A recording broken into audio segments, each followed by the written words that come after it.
I mean, if a two-stroke sounded like that, I think there was a problem. All right, everybody. Today we're talking about the Senix 4QL 26.5cc 4-cylinder engine. These things are pretty sweet, man. I've been looking at this Senix brand for a while. I see them in stores sometimes, and I don't really know exactly where I see them, but I do know they're along the same, like value or quality as Echo. And I don't think they're like the best or like top of the line, but they seem to be pretty good. I've tried them already. I've never really owned anything 4-stroke, where for those who don't know, 4-stroke or 4-cylinder, you don't mix the gas. You don't mix the fuel. You put the oil in, the oil's good to go for a while, and you just run straight gas in it.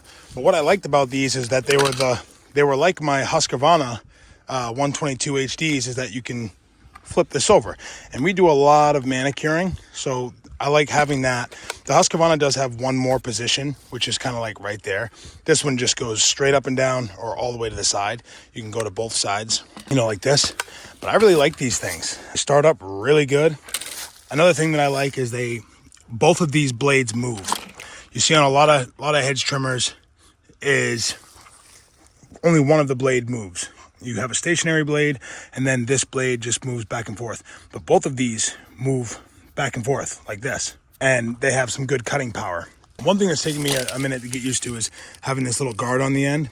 My Husqvarnas don't have a guard. These teeth that cut go all the way to the end, so if you're trying to get close to something, you can do that. Hand guard's pretty good. The vibration is low. Like I said, starting procedure is pretty normal. I do really like this choke. You just push this down, and then whenever you hit the throttle, pops back.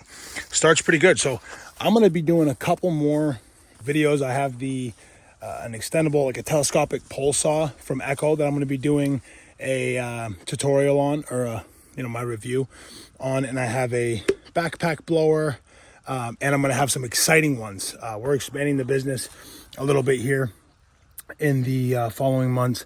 So we got a mini dumper from MechMax. They make sawmills and stuff like that. But it's pretty much a wheelbarrow that loads itself and can dump. It can lift up and dump over the side of a dump trailer.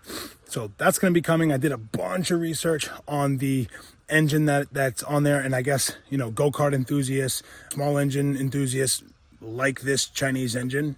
I wanted to go with the Yanmar, but they didn't return my call in time. So I went with the MechMax, and we have a stump grinder coming. So that all being said, let's get back to the Senix. Here we go. This stuff here is pretty thick, but I'm going to cut right through it. It's going to take you a while to get used to that 4-stroke sound.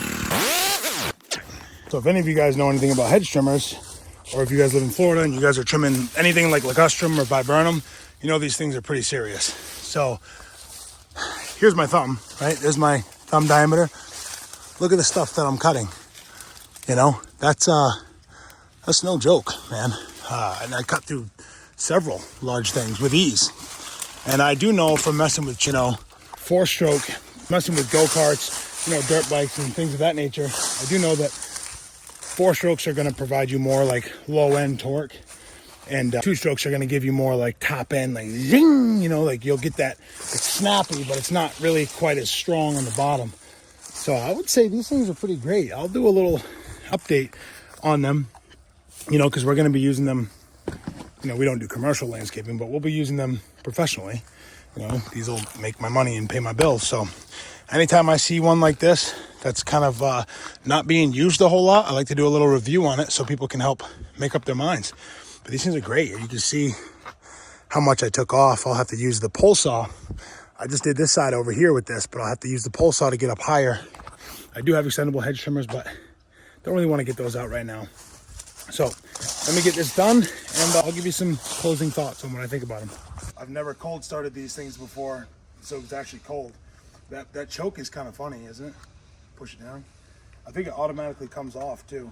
Too many tries. Oh, there we go. Then when I hit the trigger, the choke comes back out. Oh,